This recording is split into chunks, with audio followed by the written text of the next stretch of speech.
दोस्तों हम सब लोग म्यूचुअल फंड्स में इन्वेस्टमेंट करते हैं और वो म्यूचुअल फंड कहीं ना कहीं जाके कोई स्टॉक में भी इन्वेस्टमेंट करते हैं। और हम एज द रिटेल इन्वेस्टर बहुत बार जानना चाहते हैं कि इस महीने में या रिसेंट 3-4 महीनों में म्यूचुअल फंड्स ने कौन से स्टॉक्स में इन्वेस्ट किया, कौन से स्टॉक्स में उन्होंने सबसे ज़्यादा पैसा डाला पिछले कुछ महीनों में। मैं जगदीप सिंह आपका स्वागत करता हूं ग्रो चैनल में।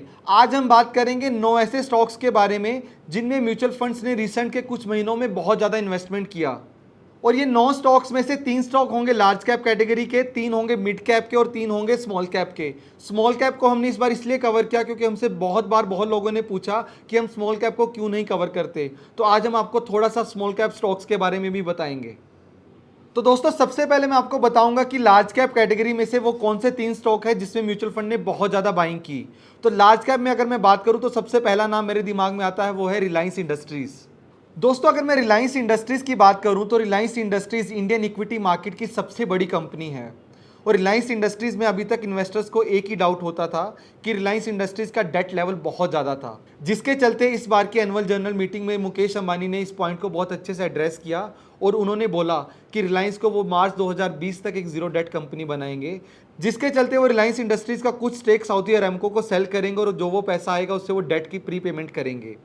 इसके अलावा रिलायंस ने बहुत अच्छे से अपने आप को डाइवर्सिफाई किया है डिजिटल और रिटेल बिजनेस में, जिसके चलते लोगों में बहुत ज़्यादा ऑप्टिमिज्म था और जिसके चलते म्यूचुअल फंड्स ने भी इसमें काफ़ी अच्छी बाइंग की लास्ट 3 मंथ्स में। अगर मैं आपको एक डेटा बताऊं तो आपको बहुत हैरानी होगी कि रिलायंस इंडस्ट्रीज़ में मोर देन 300 म्यूचुअल फंड्स ने डायरेक्टली इन्वेस्ट किया हुआ है। अगर मैं सेकंड लार्ज कैप स्टॉक की बात करूं तो वो एक ऐसा बैंक है जिसमें 400 से ज़्यादा म्यूचुअल फंड्स ने इन्वेस्ट किया हुआ है। और दोस्तों वो बैंक एक बहुत ही अच्छी टर्न अराउंड स्टोरी है जिसका नाम है एक्सिस बैंक। एक्सिस बैंक एक टाइम पे बहुत नीचे जा रहा था, लोगों का ट्रस्ट उस बैंक में से बाहर आता दिख रहा था, लेकिन उस बैंक ने अपने आप को बहुत अच्छे से टर्न अराउंड किया जब उसकी मैनेजमेंट को चेंज किया गया। और वो बैंक आज बहुत ही इंटरेस्टिंग बैंक बन गया है क्योंकि बहुत से म्यूचुअल फंड और बहुत अच्छे अच्छे लोगों ने इस बैंक में अभी इन्वेस्टमेंट किया है रिसेंटली। तो दोस्तों अगर मैं एक्सिस बैंक के रिसेंट क्वार्टरली रिजल्ट्स की बात करूं तो वो रिजल्ट बहुत ज़्यादा खराब नहीं आया है, बल्कि वो रिजल्ट अच्छा है। बल्कि बहुत से लोग बोलते होंगे कि उन्होंने लॉस बुक किया, बट दोस्तों वो लॉस उनके बिजनेस से नहीं है, वो एक टैक्स एडजस्टमेंट है। और जो एक टैक्स एडजस्टमेंट से लॉस होता है वो वन टाइम लॉस होता है, वो हर बार हर क्वार्टर में नहीं आता। इसके अलावा एक्सिस बैंक ने अपने एनपीए को कम किया है और अपनी एसेट क्वालिटी को इम्प्रूव किया है। तीसरी कंपनी हमारी आती है इंश्योरेंस सेक्टर से। इंश्योरेंस सेक्टर अभी भी इंडिया का एक बहुत ही अंडर पेनिट्रेटेड सेक्टर है जिसमें अभी भी इंप्रूवमेंट होने के बहुत ज़्यादा चांसेस हैं और बहुत ज़्यादा कैपेसिटी है आने वाले टाइम में। तो दोस्तों इस कंपनी का नाम है ICICI Lombard general insurance company. तो दोस्तों अगर मैं इस कंपनी की बात करूं तो इस कंपनी में म्यूचुअल फंड्स ने 2000 करोड़ से भी ज़्यादा का इन्वेस्टमेंट किया है सिर्फ सितंबर के महीने में। तो अगर हम थोड़ा सा फाइनेंशियल्स की बात करें तो ये एक जीरो डेट कंपनी है जिसका रेवेन्यू इंप्रूव हुआ है रिसेंट कुछ क्वार्टर्स में, रिसेंट कुछ ईयर्स में। इसके अलावा इसके कंपटीशन में लिस्टेड कंपनीज में सिर्फ 2 और कॉम्पिटिटर्स हैं, वो दोनों एक गवर्नमेंट कंपनीज हैं। चलिए दोस्तों अब बात करते हैं मिड कैप स्पेस की कि मिड कैप स्पेस में वो कौन सी कंपनीज हैं जिसमें म्यूचुअल फंड ने बहुत ज़्यादा इन्वेस्टिंग किया रिसेंट के कुछ महीनों में।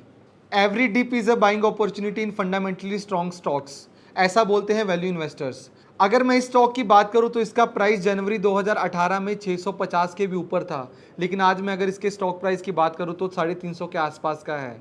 तो ये स्टॉक अपने पीक लेवल से 50% नीचे है और शायद म्यूचुअल फंड्स को इस स्टॉक में बाइंग अपॉर्चुनिटी दिख रही होगी, जिसके चलते उन्होंने इस स्टॉक में बाइंग करना स्टार्ट किया। दोस्तों मैं बात कर रहा हूँ इमामी की। शायद आपने इमामी का नाम डायरेक्टली नहीं सुना होगा, बट आपने इसके प्रोडक्ट्स कभी ना कभी यूज़ किए होंगे, जैसे कि नवरत्न तेल, इसके अलावा फेयर एंड लवली। तो दोस्तों अगर मैं फंडामेंटली इस कंपनी की बात करूं तो इसमें मैं 2 पॉइंट्स को मेंशन करूंगा। पहला कि ये कंपनी ऑलमोस्ट एक डेट फ्री कंपनी है। दूसरा इसके प्रमोटर्स की कुछ होल्डिंग प्लेज्ड है। प्लेज्ड का मतलब ये होता है कि प्रमोटर्स ने अपने शेयर्स को गिरवी रखा हुआ है पैसे के लिए किसी थर्ड पार्टी के सामने। मन्नापुरम फाइनेंस ये एक ऐसी कंपनी है जो लोगों को लोन देती है गोल्ड के अगेंस्ट में। अब ये कैसे काम करती है, इनका बिजनेस मॉडल कैसे काम करता है। मान लो कि मेरे पास कुछ सोना है और मुझे कुछ टाइम के लिए पैसा चाहिए, तो मैं अपना गोल्ड जाके मन्नापुरम फाइनेंस के पास प्लेज में रखूंगा और उसके अगेंस्ट में मैं उससे लोन लूंगा। तो दोस्तों मन्नापुरम फाइनेंस के बिजनेस मॉडल में एक खासियत ये है कि ये गोल्ड लेने की वजह से अगर सामने वाली पार्टी डिफॉल्ट करती है पैसा वापस करने में तो इनके पास गोल्ड पड़ा रहेगा, जिसकी वजह से इनके लॉस होने के चांसेस बहुत ज़्यादा कम हो जाते हैं।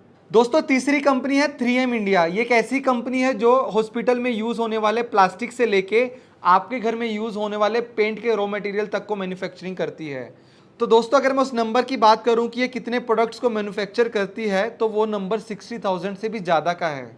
अगर हम इसके शेयर प्राइस की बात करें तो दिसंबर में इसका शेयर प्राइस 11,000 के आसपास था, जो अभी बढ़ के 22,000 के आसपास पहुंच चुका है।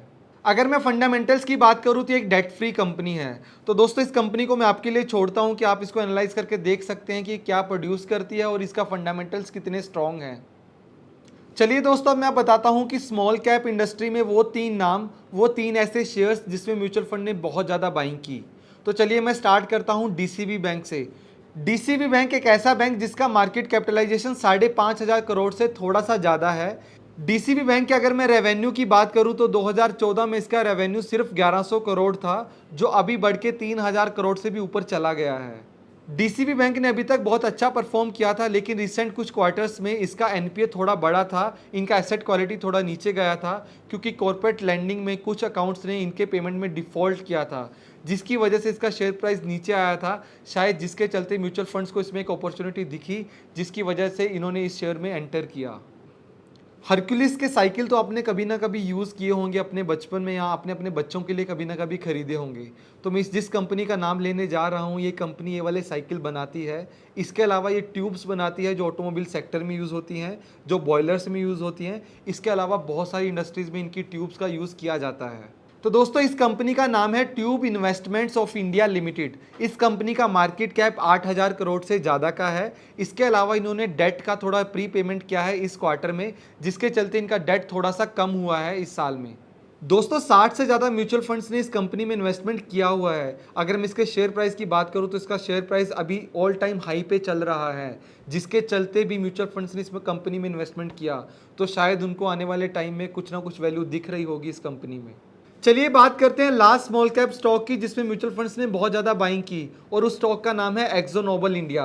ये एक पेंट मैन्युफैक्चरिंग कंपनी है जो पेंट को मैन्युफैक्चर करती है और ट्रेड करके एंड कस्टमर्स को सेल करती है। अभी तक जब भी पेंट इंडस्ट्री का नाम आता था तो सबसे पहला नाम आपके दिमाग में एशियन पेंट्स का आता था, लेकिन उस सेक्टर में एक और स्मॉल कैप कंपनी है एक्जो नोबल, जिसको लेके म्यूचुअल फंड्स बहुत ज़्यादा इंटरेस्टेड हैं, जिसमें उन्होंने बाइंग करनी स्टार्ट की है रिसेंट कुछ मंथ्स में। दोस्तों जैसे कि मैंने आपको पहले ही बताया है कि पेंट इंडस्ट्री में ऑपरेटिंग प्रॉफिट मार्जिन बहुत इंपॉर्टेंट होता है, और इस कंपनी ने अपने प्रॉफिट मार्जिन को बहुत अच्छे से इंप्रूव किया है रिसेंट कुछ क्वार्टर्स में, जिसके चलते इन्वेस्टर्स ने इस कंपनी को रिवॉर्ड भी किया, और इसका शेयर प्राइस जो जनवरी 2017 में 1400 के आसपास था, अभी बढ़ के 2200 के आसपास पहुंच चुका है। तो दोस्तों ये था आज का वीडियो, जिसमें हमने 9 कंपनीज को कवर किया, और हमने ट्राई किया कि हम आपको हर सेगमेंट में से कंपनीज के बारे में बता सकें, ताकि आपको एक अच्छी नॉलेज मिल सके, पता चल सके कुछ नई कंपनीज के बारे में, जिसके बारे में आप जाके रिसर्च कर सकें और फिर डिसाइड कर सकें कि आपको क्या करना चाहिए। तो दोस्तों इस वीडियो में जो भी हमने म्यूचुअल फंड से रिलेटेड डेटा यूज़ किया है, वो डेटा सितंबर 2019 तक का था, जिसके चलते हमने आपको बताया कि म्यूचुअल फंड्स ने कौन सी कंपनीज में इन्वेस्टमेंट किया है। तो दोस्तों हम किसी भी वीडियो में बाइंग या सेलिंग की कुछ भी रिकमेंडेशन नहीं देते। ये वीडियोस प्योरली एजुकेशनल पर्पस के लिए होती हैं। अगर म्यूचुअल फंड ने किसी कंपनी में बाय किया तो जरूरी नहीं है कि वो कंपनी अच्छी ही होगी और आपको उस कंपनी में जाके इन्वेस्टमेंट करना चाहिए, क्योंकि इसके पीछे बहुत से रीजंस होते हैं। आपको एक अच्छी रिसर्च करनी चाहिए, उसके बाद ही आपको डिसाइड करना चाहिए कि आपको इन्वेस्टमेंट करना है या नहीं करना। तो दोस्तों हर वीक हम 3 से 4 वीडियोस बनाते हैं फाइनेंशियल नॉलेज के ऊपर। तो अगर आप उस वीडियोस को मिस नहीं करना चाहते तो इस चैनल को सब्सक्राइब कीजिए। अगर आपको ये वीडियो अच्छी लगी, इस वीडियो को लाइक करें और कमेंट करके हमें बताएं कि इन सब कंपनीज में से आपकी फेवरेट कंपनी कौन सी है। और दोस्तों इस वीडियो को अपने दोस्तों के साथ शेयर करें, ताकि उनको भी इन 9 कंपनीज के बारे में पता चल सके।